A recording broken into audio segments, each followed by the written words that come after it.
দূৰৰে দেউলৰে ৰূপৰে শিকলি ভাঙি দিলি খুলি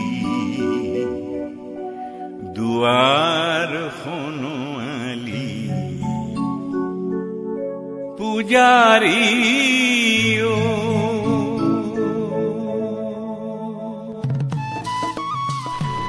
মহাপুৰুষ শ্ৰীমন্ত শংকৰদেৱ আৰু শ্ৰী শ্ৰী মাধৱদেৱৰ পাছতেই অসমীয়া জাতি গঠনৰ ক্ষেত্ৰত কলা সংস্কৃতি সাহিত্য আদি অনন্য ক্ষেত্ৰত বৰঙণি আগবঢ়াই যোৱা চিৰনমস্য লোকসকলৰ অন্যতম কলাগুৰু বিষ্ণুপ্ৰসাদ ৰাভা।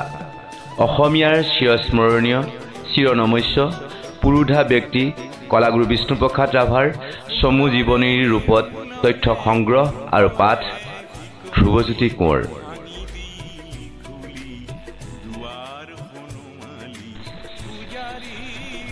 কলাগুৰু বিষ্ণুপ্ৰসাদ ৰাভা 1909 চনৰ 31 জানুৱাৰী বৃহস্পতিবাৰে সেইদিনা পঞ্চমী ৰাতিৰ জোনাক নিশাতে চৰ্দাৰ বাহাদুৰ গোপাল চন্দ্ৰ ৰাভাৰ পৰিবাৰ গেঠিবালা ৰাভাই বাংলাদেশৰ ৰাজধানী ঢাকা চহৰৰ সামৰিক চাউনীৰ চৰকাৰী বাসভৱনত এটি হৃষ্টপুষ্ট পুৰঠ চেহেৰাৰ পুত্ৰ সন্তানৰ জন্ম দিয়ে।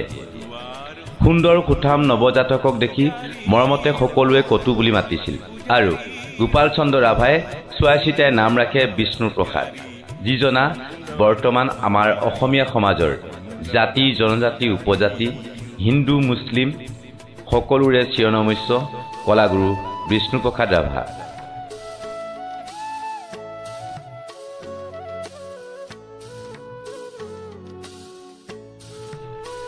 বিষ্ণুপ্ৰসাদ ৰাভাই মাত্ৰ 8 বছৰ বয়সতে দেউতাকক আৰু তাৰ ঠিক 8 বছৰৰ পিছত মাকক হেৰুৱাই 16 বছৰৰ বয়সতে ঘাটমাউৰা হৈ পৰে।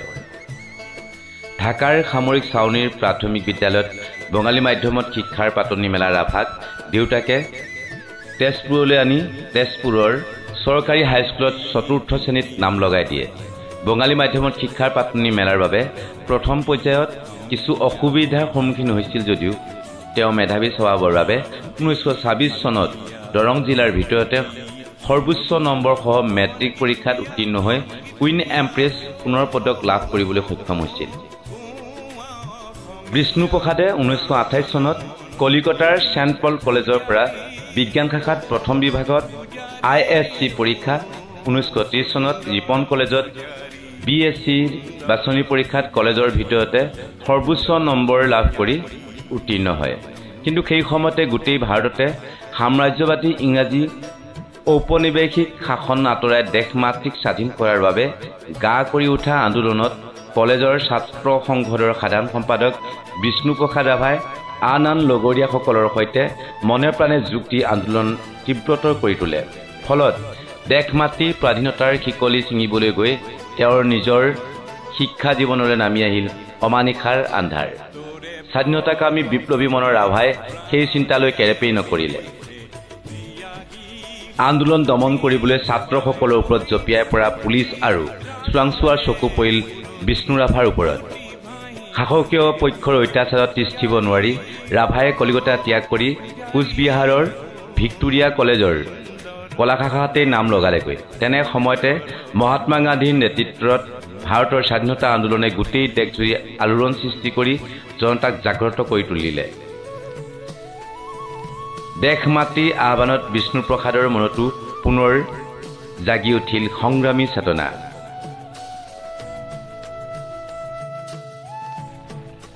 ইংৰাজ ৰেচিডেণ্ট বিষয়াৰ নিয়ন্ত্ৰিত ৰজাৰ দ্বাৰা শাসন কাৰ্য চলি থকা সেই সময়ত কোচবিহাৰত ৰাজপথেৰে ৰাজবিষয়াসকল দলে বলে ভালেমান দূৰ আঁতৰি নোযোৱালৈকে কোনো ভাৰতীয় বাটৰুৱাই মূৰ দাঙি ইফালে সিফালে চাব নোৱাৰিছিল।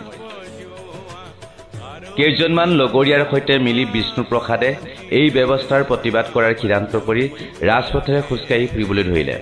তেনে সময়তে ইংৰাজ ৰেচিডেণ্ট জেনেৰেল হকিংছ আৰু দেৱান নলিনী ৰঞ্জন শাস্ত্ৰগীৰ ঘোঁৰাৰ পিঠিত উঠি সদল বলে সেইপিনে আহিল। আলিবাটত থকা সকলো বাটৰুৱা দৌৰাদৌৰিকৈ বাটৰ কাষলৈ গৈ থিয় হৈ থাকিল। কিন্তু বিষ্ণুপ্ৰসাদ আৰু তেওঁৰ লগৰীয়াসকলে সেই নিয়ম পালন নকৰি বাটেৰে খোজকাঢ়ি গৈয়ে থাকিল। এনে আচৰণ দেখি অসন্তুষ্ট হৈ ৰেচিডেণ্ট জেনেৰেল হকিন্স আৰু দেৱান নলিনী ৰঞ্জনে বিষ্ণুপ্ৰসাদহঁতক ৰাজদ্ৰোহী বুলি ঘোষণা কৰি ৰাভাহঁতক আত্মসমৰ্পণ কৰিবলৈ নিৰ্দেশ দিলে। কিন্তু এই নিৰ্দেশলৈ ৰাভাহঁতে কেৰেপেই নকৰিলে। নিশা ৰাভাই দেৱালত এটা কলা আৰু এটা বগা বৰণৰ পথা ছাগলীৰ ছবি আঁকি তাৰ তলত লিখিলে, ৰাজ্যে আছে দুইটি বাধা, একটি কালু একটি চাদা, ৰাজ্যে যদি মংগল চাও দুইটি পাঠাই বলি দাও।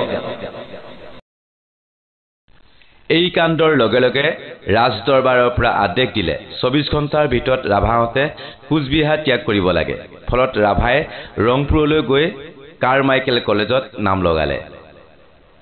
কাৰমাইকেল কলেজতো 3 মহলীয়া বিশাল অট্টালিকাৰ ওপৰত ব্ৰিটিছ সাম্ৰাজ্যৰ ৰাষ্ট্ৰীয় পতাকা ইউনিয়ন জেক সদৰ্পে উৰি থকাটো সহ্য কৰিবলৈ টান পায় কেইজনমান লগৰীয়াৰ সৈতে ইউনিয়ন জেকখন নমাই আনি পুৰি পেলালে আৰু তাৰ ঠাইত আমাৰ ভাৰত মাতাৰ 3 বৰ্ণীয়া জাতীয় পতাকা উৰুৱাই দিলে, যাৰ ফলত তেওঁলোকৰ ওপৰত গ্ৰেপ্তাৰী পৰোৱানা জাৰি হ'ল।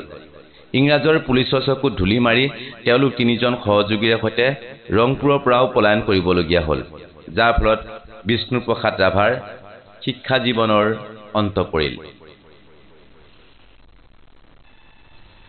বিষ্ণুপ্ৰসাদ ৰাভাই প্ৰাথমিক পৰ্যায়ৰ শিক্ষানুষ্ঠানত অধ্যয়নৰত অৱস্থাৰ পৰাই পঢ়া শুনাৰ লগতে খেল ধেমালি, সাহিত্য, সংগীত, নৃত্য আদিৰো নিয়মিতভাৱে অনুশীলন কৰিছিল, যাৰ ফলত বিভিন্ন খেলত সুনাম অৰ্জন কৰি বিভিন্ন কলেজত হকী, ফুটবল আৰু ক্ৰিকেট খেল বিভাগৰ অধিনায়ক নিৰ্বাচিত হৈছিল।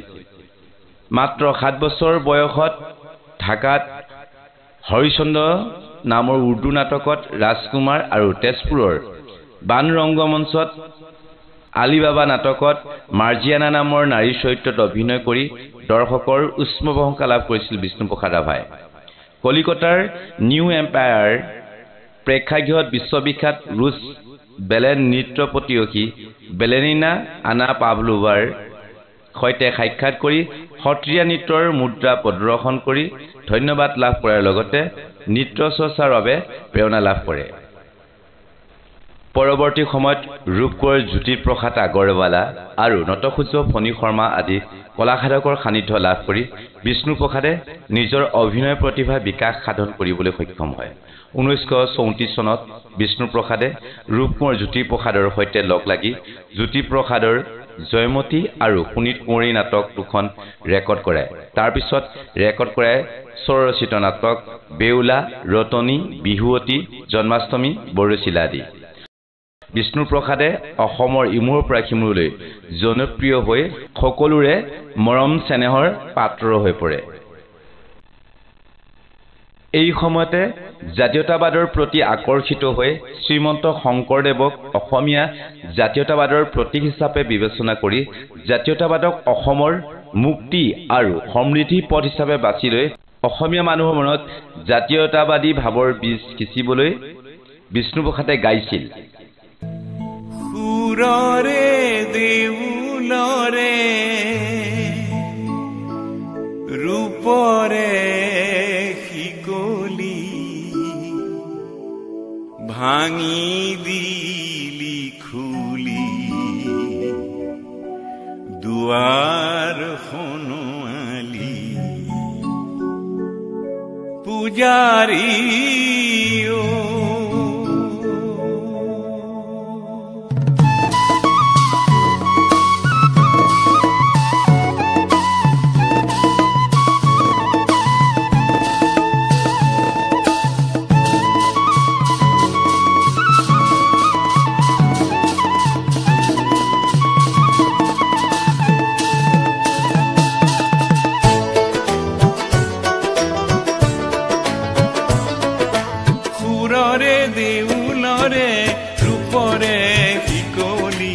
ভাঙি দিলি খুলি দুৱাৰ সোণোৱালি পূজাৰী পূজাৰী সুন্দৰ পূজাৰী সুন্দৰ পূজাৰী সুন্দৰ পূজাৰী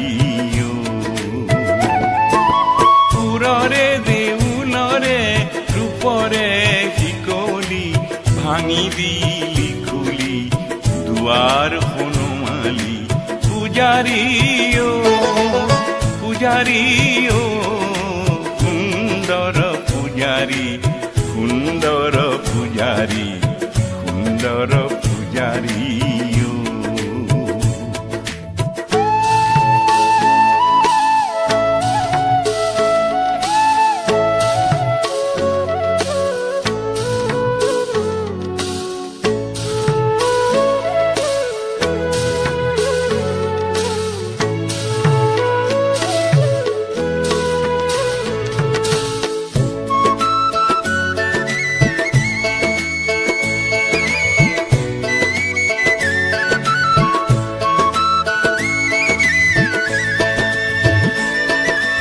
যাওঁতি যোগীয়া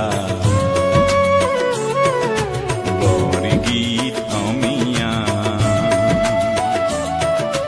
যাওঁতি যোগীয়া বৰগীত অমিয়া বনগীত সুৰীয়া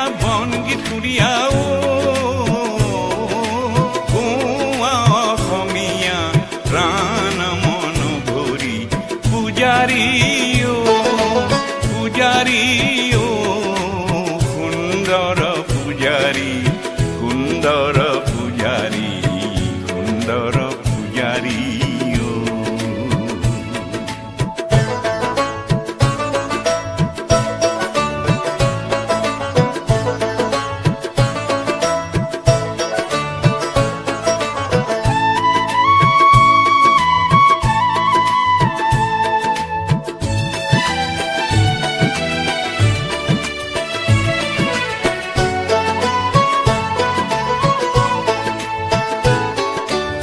তোৰে পৰশতে প্ৰাণৰে হৰিছে ত্যাগী সুবুদ্ধি পায় মুকুতি ৰাগৰে মূৰতি তুতি ভাহি পুৰে উৰি পূজাৰী পূজাৰী সুন্দৰ পূজাৰী সুন্দৰ পূজাৰী সুন্দৰ পূজাৰী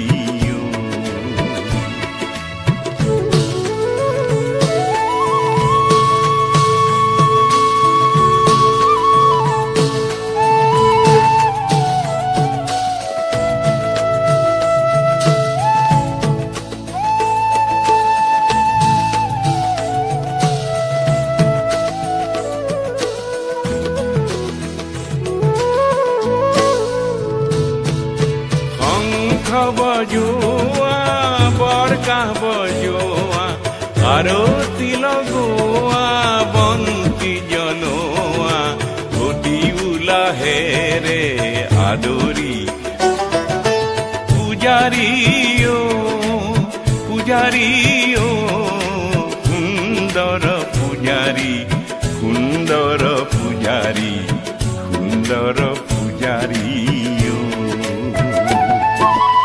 পুৰৰে দেউলৰে ৰূপৰে শিকলি ভাঙি দিলি খুলি দুৱাৰ হনুমালি পূজাৰী পূজাৰী সুন্দৰ পূজাৰী সুন্দৰ পূজাৰী সুন্দৰ পূজাৰী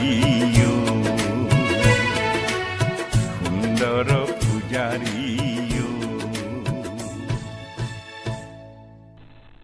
আৰু সকলোকে আহ্বান জনাইছিল অসমীয়া ডেকা দল আজি তোৰ তেজাল বদন মলিন কি হল দুৰ্গম নদ পাহাৰ গিৰি লংঘিছিলে ডেকাগিৰি সুন্দৰ শংকৰে লৰি কৰিছিলে তল দেখুৱাইছিলে জগত জুৰি অসীম বাহুৰ বল সিও যে তোৰ নাইকিয়া হল কীৰ্তন দশম নাম ঘোষা হওক আমাৰ সৌৰ্য নাচ গীত নাম বৰগীত হওক ৰণৰ সূৰ্য আৰ্হি তেওঁৰ এই অসমৰ হওক অসীম বীৰ্য অসমীয়া সমনীয়া আগবাঢ়ি যাওঁ বল